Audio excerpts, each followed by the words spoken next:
All right. How's it going, Ev? Good, K-Man. How about yourself? Not bad, not bad. That's the way. I think this is episode 7, I think. Episode 7. So, I don't really have any specific thing I want to discuss today, but we are in the middle of a crazy, somewhat of a health crisis around the world with the coronavirus Yeah. impacting everybody. Mm. So, possibly we could address that at some point. Yeah. Yeah, as we go through. Anything on your mind? Yeah, well, I think that for most people, that's at the forefront of the mind, really. And sort of trying to, for me anyways, trying to sort of balance what's coming up because of it. So for me, I'm sure like most people, I'm watching the news. It sounds like, everything's collapsing and everything, it's going a bit crazy. People are going crazy at the stores, panic buying. Governments are putting in place all these measures that are essentially, stopping the economy. And so for most people, it's not only sort of a health crisis, it's, an economic one as well. And so for me, that's what I've been dealing with mostly. And sort of how do I sort of balance that in my life? And how do I sort of not get carried away with the thoughts and emotions that arise because of it? Yeah. What about yourself? It's affected my work and things I have to deal with there, of course. There's the panic in the stores where you can't buy toilet paper or those surgical masks or the masks they sell are all sold out, all that stuff. And there's, less people out and about. And when we do have to leave the house, God forbid you cough when you're around people, right? Even if you're not sick, it could be just something got caught in your throat. If you cough, everyone looks at like you're a pariah, right? And so I'm just reminded actually of a similar situation, right, from a great spiritual teacher, and that was Jesus of Nazareth. And at his time, there was something that was a big thing at the time called lepers, right? And we still have leprosy in a place like today. And no one would go there because lepers had to live by themselves because it was contagious and no one wanted to be seen with them. And they were kind of cast out, right? Yeah. Of society. But, he went straight down there and, mingled among them, right? To the dismay of even some of his disciples, right? And, he healed the lepers, so to speak. And so, I don't know, but, as far as this point of experience I call myself is concerned, these times that we live in now, especially the past few months, are a great opportunity, spiritually speaking, to live by the ideals that we profess. So, or as they say, putting your money where your mouth is, so to speak, or, living up to your words. And it's a great time. And I was thinking as I was meditating earlier this morning that it's a great time to, sometimes our throat chakra cashes checks that our mind, right, can't pay. Okay. And so things that have come out of our throat chakra saying, I'm this type of person, or I do this and I do that, right? Especially as spiritual seekers or people, awaken to the spiritual side of their life. Now's the time where all those checks you're writing with your throat chakra, right? Now it's time for your mind to cash those in. So is there something in the bank account there, or were you just overdrawing because you never thought that it would catch up to you? Was it some big, Bernie Madoff type scheme, right? Where it was just a pyramid scheme. And now that everyone has to collect and pay, the whole thing collapses. Right?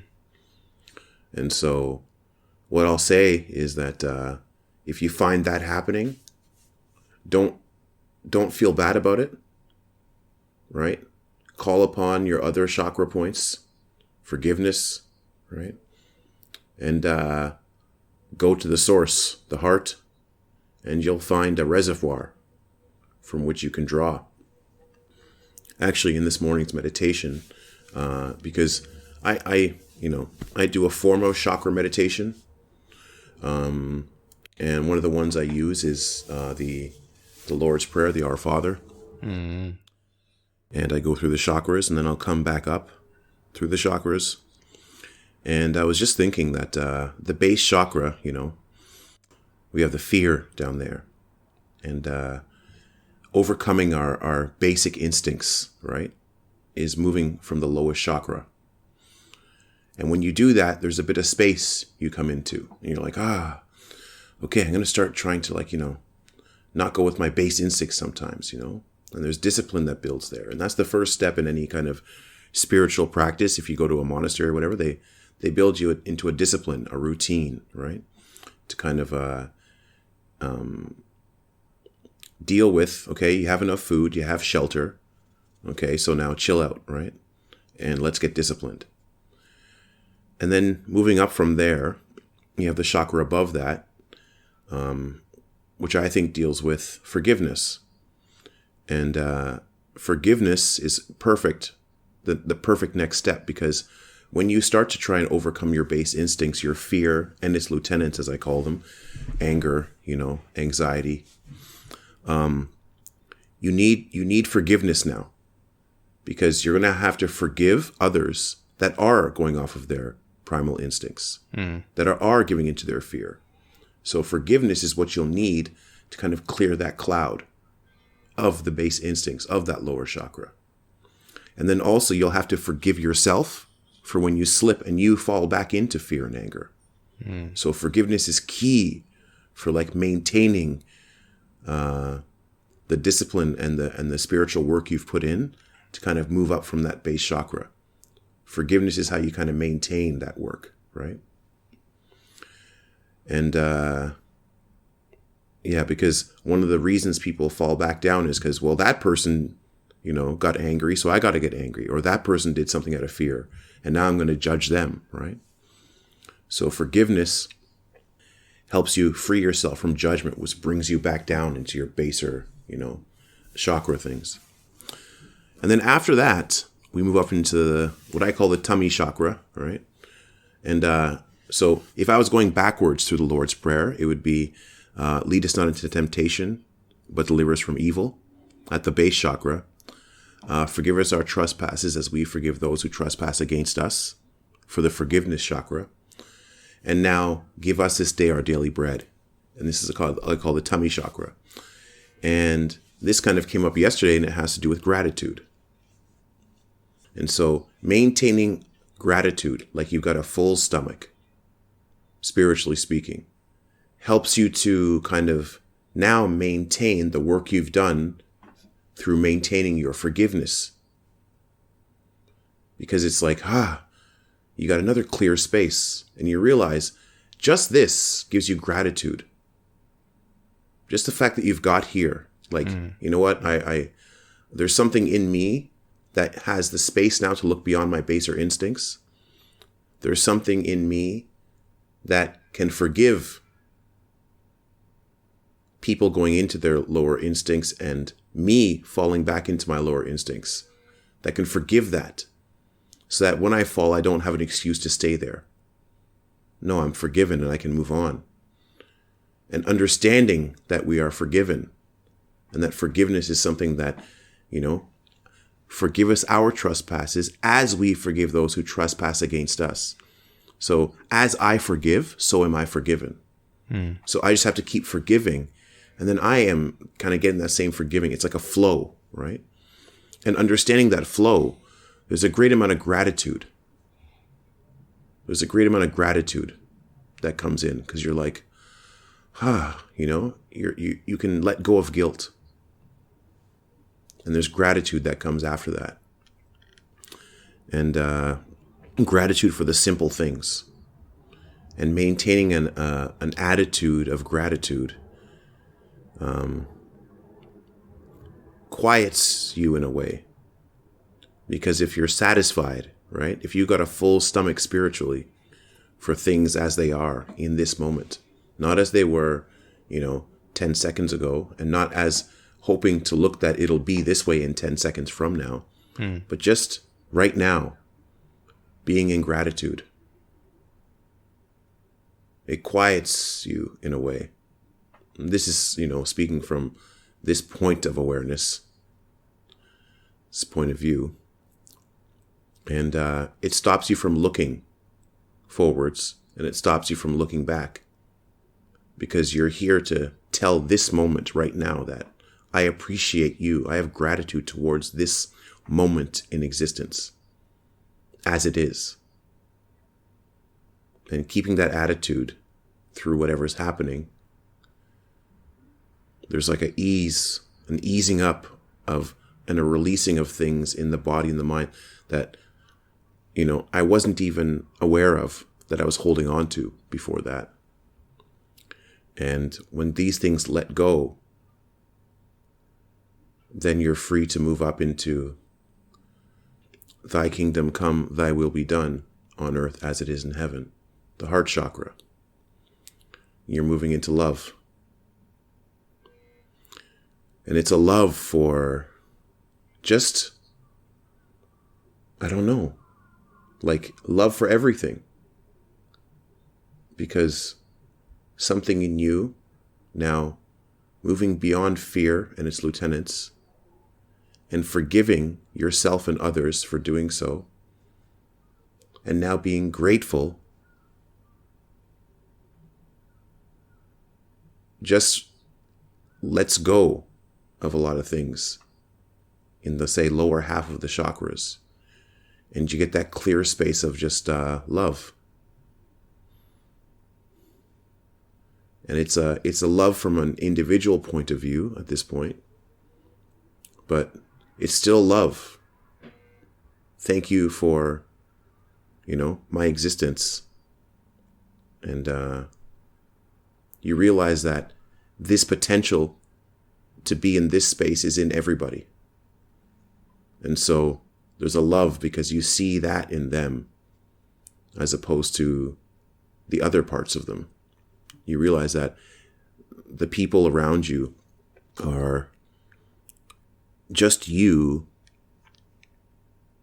going through different experiences. And if they could just see the way you're seeing things, in a moment they could be free of all their worries and anxieties. And so there comes a want to help people and to show that to them, even though I don't even know how to go about it. And that brings us into the hallowed be thy name.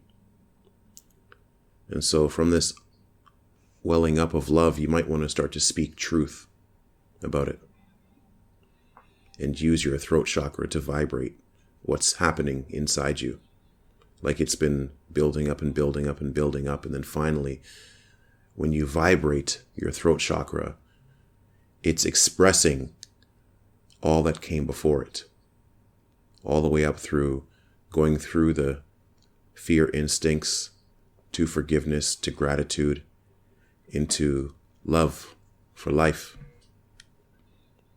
And that gets expressed when you vibrate your throat chakra, no matter what you're doing, actually, because it's the tone with which you speak. It's the base vibration from which you modify to make mouth noises we call language. And so there's a tone or a frequency which you're picking up on when you vibrate that rings true, so to speak. It just rings true. And sometimes I don't even know what I'm saying, or I don't even know what I'm going to say, or I'll say something and I didn't even know that was what I was going to say. But if you just trust that, sometimes it's just sitting down with a pen and just saying, I'm just going to write my heart out onto the page, or I'm going to sit down and just record my voice, just speak from my heart, right? Free of judgment, free of fear, full of gratitude, and wanting to express love. And I don't know how I'm going to do that. But I'm going to do it anyways. And that's a perfect segue into the next part, into the chakra of the mind, so to speak, or the forehead. And as I expressed in the other thing, I don't know. I don't know. And that brings us to the who art in heaven.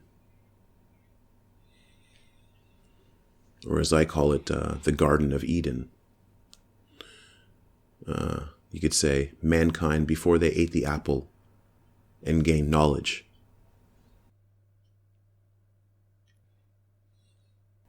And it's kind of a rejecting of my knowing and going from my being.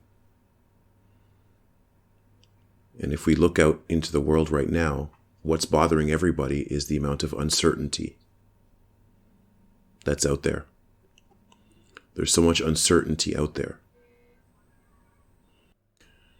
And wherever you look, there's posts online or on the news, and everyone's selling that they have an answer, or there's some kind of certainty, something for people to grab onto, some kind of knowing. And this happens in life too, because whether people want to admit it or not, there's kind of like an existential dread or a God-shaped hole somewhere in them that they just can't fill. And it's because they don't know. We don't know what we are, and we don't know where we're going after we die. And we don't know where we came from kind of before that, in a spiritual sense. And yet, we are born into the world and we're given all this knowing. People telling us that they know, and we have to learn what they know to fill that space up. But try as we might, we're still trying to fill that hole every day, right? Through scientific knowledge, spiritual knowledge, money, wealth, notoriety, fame, physical attributes, whatever it is, right? We're all working on ourselves in some respect, trying to get that sense of satisfaction. Like, if I just do this, then, yeah, then that'll be happily ever after. Only to realize that, no matter what we do, we can't find that. And as I had said in a maybe earlier podcast, is what if we'll never be able to fill that, so to speak? We'll never be able to know something that fills that. Put it that way. Not that we can't fill that, but there's nothing we can know that can fill that in us. And so, letting that vibration move up from the throat chakra into the mind chakra, saying, I don't know, but I love. I don't know, but I'm grateful. I don't know, but I forgive. I don't know, but I'm going to choose fear over love. You see how knowing gets in the way of all of those things. Your reasoning gets in the way of all of those things. I'm not grateful because I know someone else has more than me. I can't forgive because, I know what this person did in the past. I'm afraid because I know that whatever it is after death, it's not as good as life.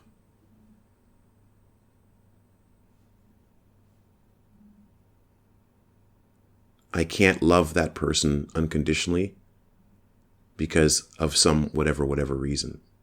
I tried, but then they did something, and that's gave me a reason not to do it anymore. And as far as truth goes in the throat chakra, yeah, I know we're supposed to love each other, but And then a but comes in. Yeah, I'm aware that of the truth, but, and it's your knowing that comes in. So you see how your knowing gets in the way of all of these progressions up through the lowest to the highest, or up to the mind itself's chakra point. Your knowing gets in the way. So all the way up the chain, you've been kind of releasing your knowing without knowing it. Till finally, you're now in the mind chakra where you can say, I don't know.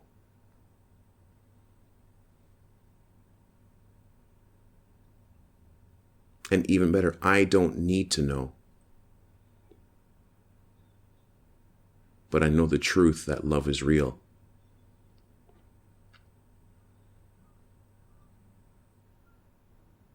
And if love is real, then that's the only thing that's real.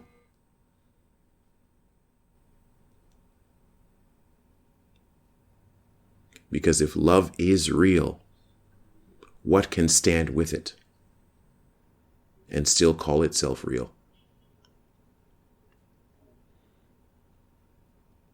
Fear can't be there if love is actually real.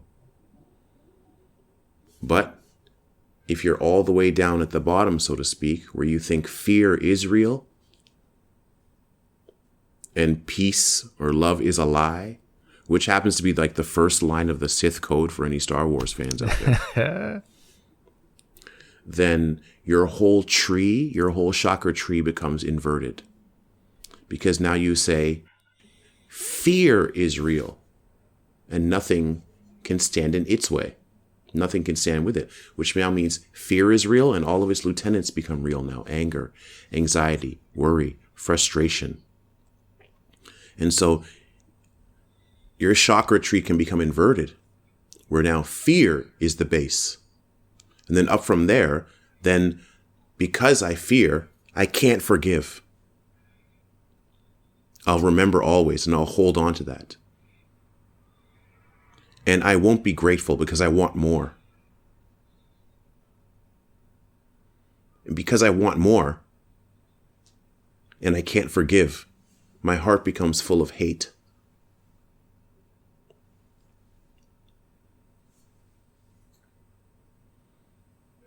And in order to get what I want now, I'm willing to lie. And the greatest lie of all is that I know. And now I'm going to base an entire world economy off selling you, I know. Whether it's a church telling you, I know. A YouTube ad telling you, I know. I know what's wrong and I know how to fix it.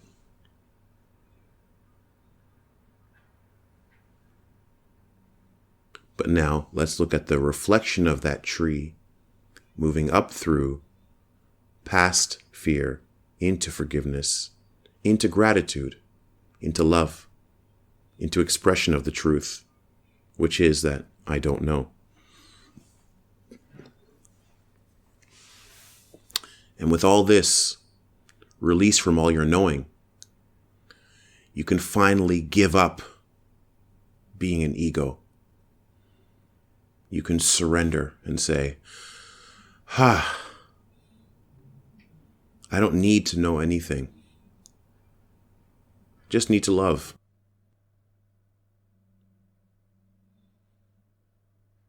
And that takes you to the one above that.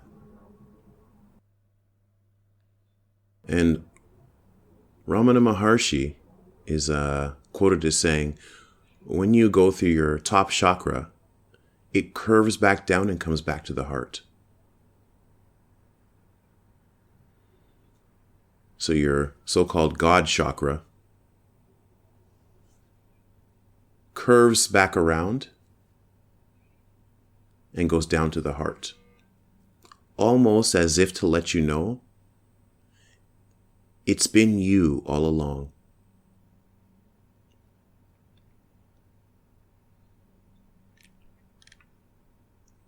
The self realized.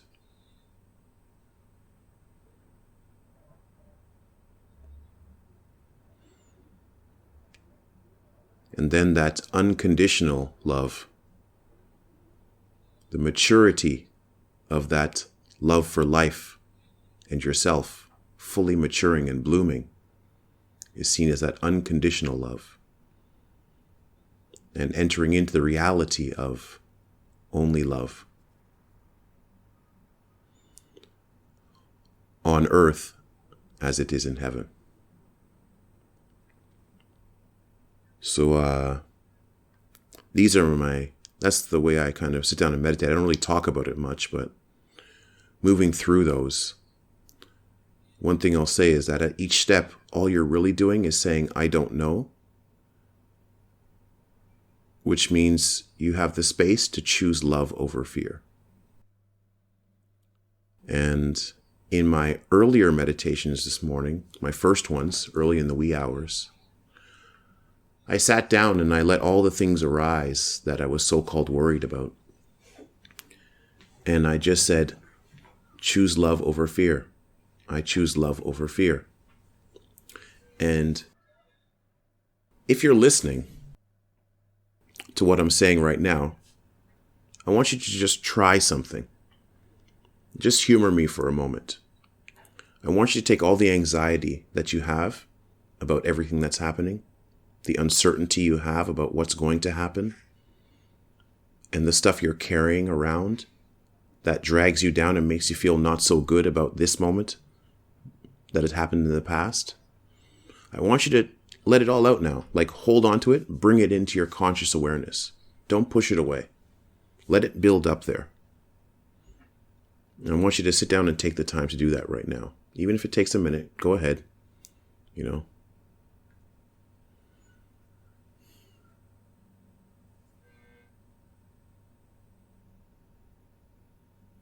want to think you what you might lose with this whole virus happening and what might happen to the world. I want you to, don't let that fear slither around in your subconscious. Bring it into the light of your consciousness and look at it. Whatever's on your mind. And you can do this whenever you feel like you're in the grips of fear or anger or any kind of anxiety. And then now seeing it and holding on to it so it's not whispering in your ear or it's not running up and biting your ankle. Look at it. And now say, I choose love over fear. I choose love over fear. Whatever that means. Don't worry about what that means. Just, I choose love over fear.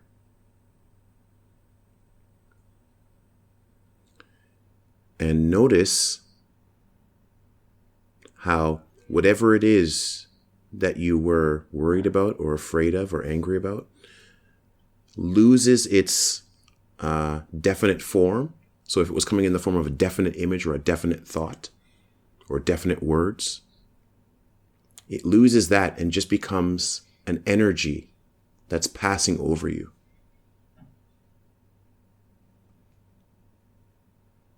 And you just hold on to the I'm choosing love over fear. And you'll feel it like energy tugging at you to fall back into fear or fall back into anger. But just say, I choose love over fear. And now it's not a definite set of words or expressions. It's like a wave of energy tugging at you. But keep choosing love over fear. Love over fear. Grateful for the moment as it is. And keep doing that, and you'll feel the energy now passes like a wave. And you'll feel it kind of just pass by. It might take time, but just try it. And when that wave passes,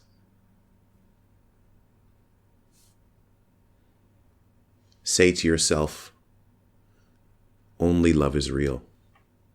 Only love is real. And let love cut through all like a knife through butter. this is what I found has worked for this individual. And I'd just like to share that in today's podcast, especially in light of everything that's happening. So, I guess there was something on my mind. Yeah, that was really good. The fact that you sort of brought it to an experiential level, I think is really important. And to sort of really bring your attention in towards, your fear. Because, basically, as you're speaking, I'm following along with you and looking at exactly what's arising in myself. So, for me, this whole experience has brought up a lot of fear. Because as a business owner, once sort of the government had put in place very strict measures to quarantine everyone, all my jobs sort of just dried up and I've got like no work on. So because of that, and the fact that my wife's 7 months pregnant and she'll be going on maternity leave soon, and I've got to ensure that I have money coming in, mine's gone crazy, on what to do. And so there's mad fear because of this pure uncertainty. And so going through that process that you just went through was amazing. And yesterday, my wife is working from home at the moment, so we decided to go for a walk. It's not so bad here in terms of the number of cases, so it's all right to still get out. And it was just amazing how just that small walk and looking around and seeing that really being mindful of what's happening right now, like it's actually okay, like everything's fine. It's just when you have this idea that you know what the outcome is going to be, like you're saying. So these ideas that, oh shit, I don't have any money, or not that I don't have money, but I have a limited amount of savings, I have no work coming in, and it's going to be a disaster, right? Because this is going to go on for like a year, right? So the fear builds and it becomes something, like you were saying. But sort of the moment we were out there and just walking and just in the sunshine, the fresh air, it was just like, oh no, that's not the case at all. And then just coming back and being on the couch with my wife and my daughter and just realizing, well, that fear it's meaningless, really, because the love that I'm experiencing right now is really what there always is. That love is always there.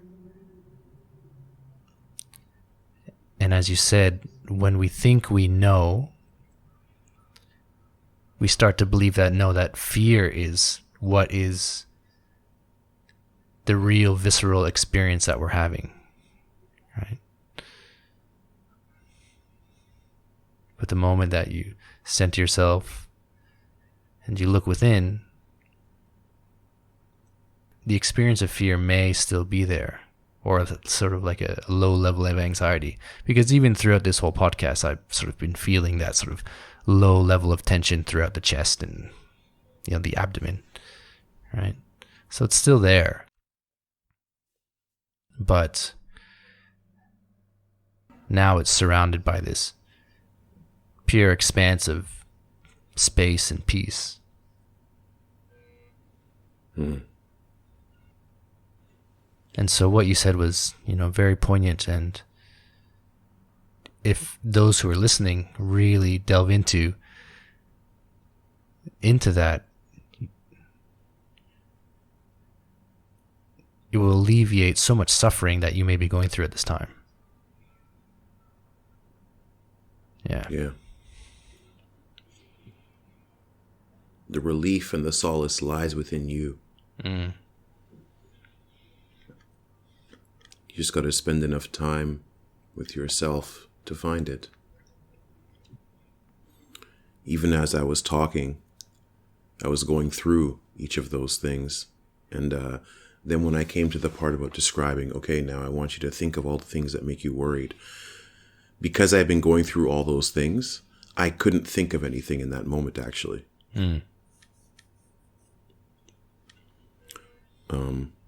But when you get up from your meditation or listening to this or whatever it is, those things might arise through the day.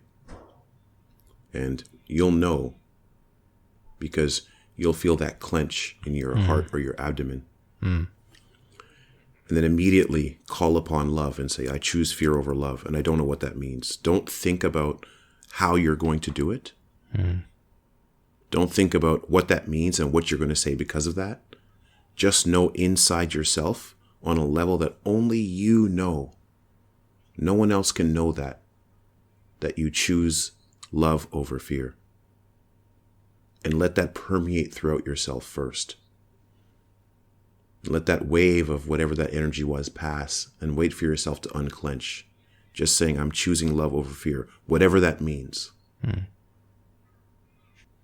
And if you just try this once for yourself and realize that you can actually do this, then that's the greatest gift you can give to yourself. Understanding you have the power to overcome your own fears lying within you if you just choose love, even if you don't know what that is or what that means or what you're going to do. Because you're surrendering your knowing and you're surrendering to love. And you're living life raw.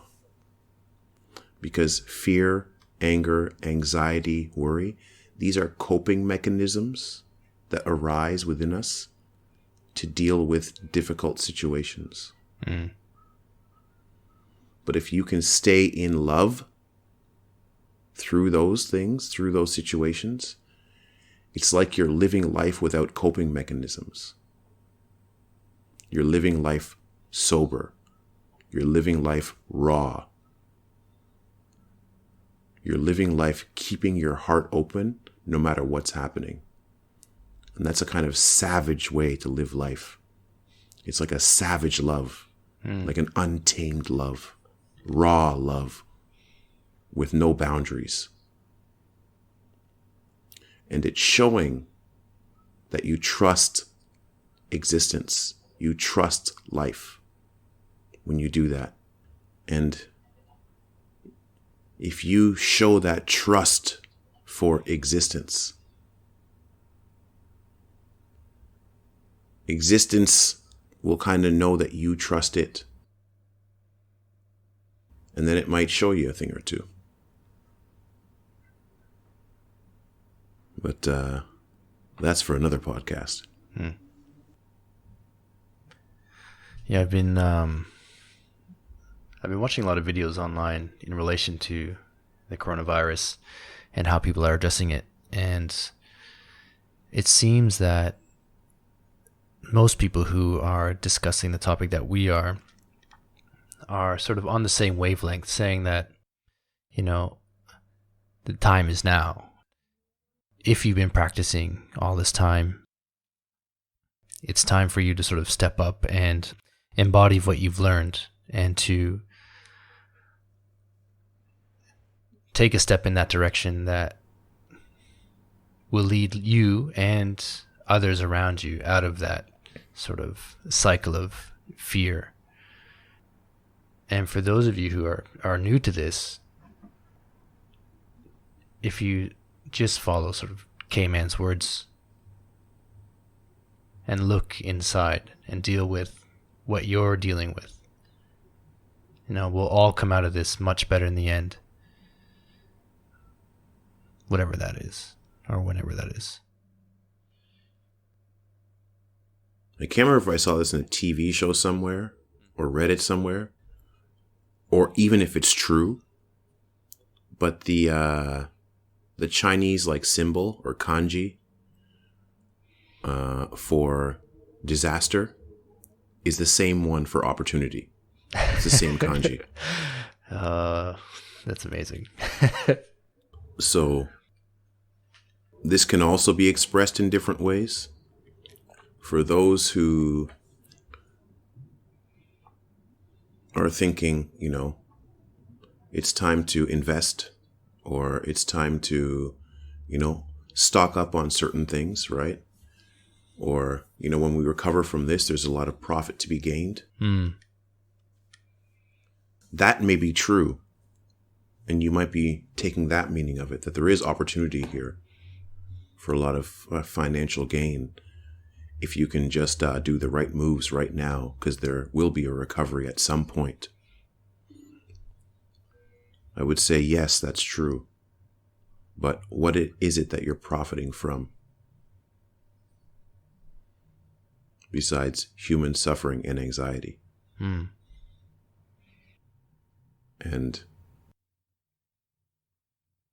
I'm not judging you or pointing any fingers. I'm just pointing out that you might rationalize it another way, but at the end of the day, you profited from human suffering. And that's up to you with what you do with that. But on the flip side, the meaning could be taken that now is the time to have an opportunity to benefit spiritually and to take this human suffering and make something beautiful from it within yourself, to share that beauty with others, and to come out of this a more united, a more loving and peaceful humanity. Because this virus might have started in one part of the world, but now it's going to affect everybody. So now we're all the same. We're all the same. We're all facing the same threat, so to speak. Now is the time to show your better self. The uncertainty, the changeability, and the vulnerability of the physical realm is on display for everyone to see. And from that point of view, it could be seen as a disaster. But this is a great opportunity to break free and, for lack of a better way to express it, there's like a great time for spiritual bargains. There's a lot of great karma to be thrown off and, great spiritual steps up to be had, right? Like it's as if heaven is having a sale, right? It's like, for a limited time only, right? You can, jump up 3 chakra levels where you could have jumped 1, right? You could throw off 10 years of karma where it would have taken you like 20 years to do it. You can do it in 1 week, right? There's a great spiritual fire sale going on right now. And so I encourage anyone listening to take advantage of it and be your best self through this time. Be the best self that you know is your best self, that only you can judge. Yeah. It's not up to anyone to judge that but yourself. So you look within and find that best self, and you live up to that during these times. And this world can be a much better place. It doesn't have to be the way it is.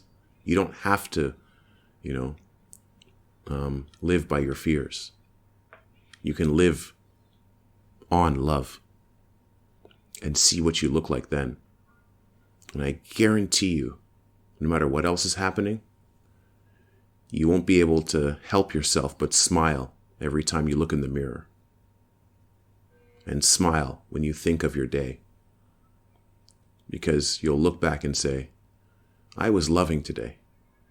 That was good. And you saw that it was good. Nothing feels better than that.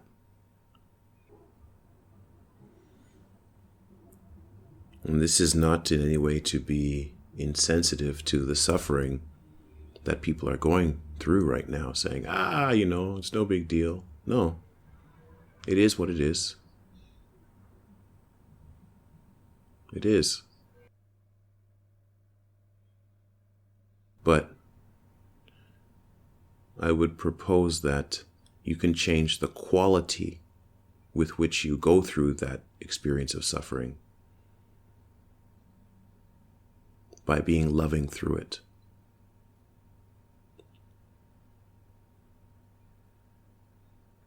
And it might be tough, but fight for it. Fight for love within yourself. Because only you can fight on your own behalf where that's concerned. So I encourage you to fight. Even if it feels like when you're saying, I choose love over fear, it feels like lip service, or it feels like nothing's happening. Let that resonate within you. And fight to keep that option alive within yourself. You might not be able to change what's happening, but the experience you're having of what's happening, you can fight to change that.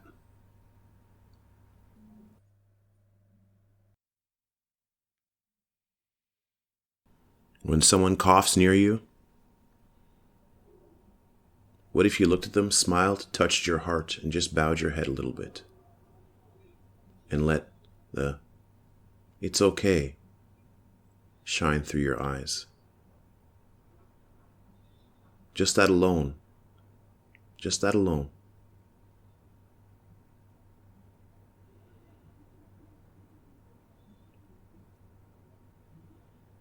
What if, when you're worried about your finances, you just take time to remember that you're not the only one going through it,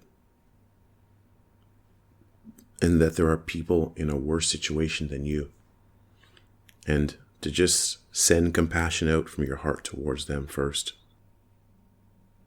Small things done within yourself. That's where the change happens first. Change from the inside out.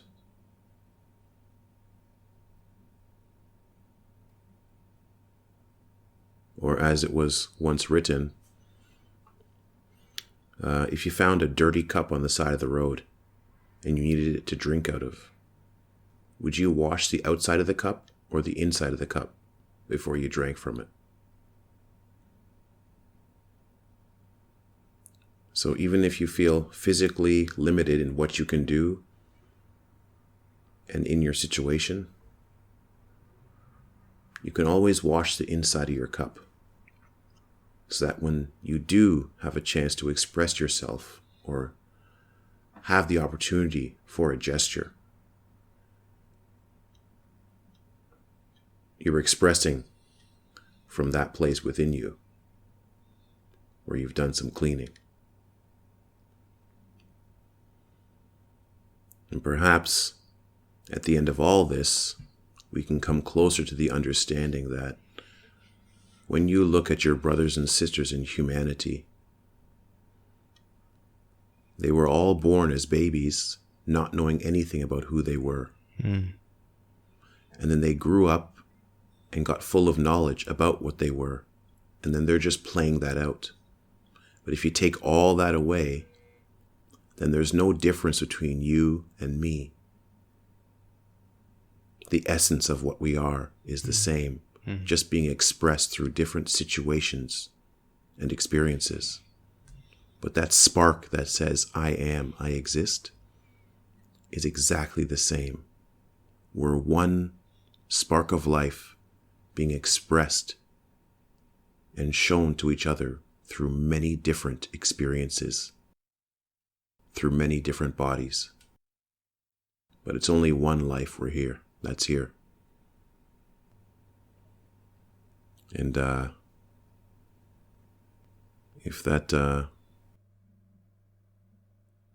doesn't sit completely well with you, then keep listening. And if it does, then keep listening too. Because this is the Oneness radio broadcast. One heart, one love. One love.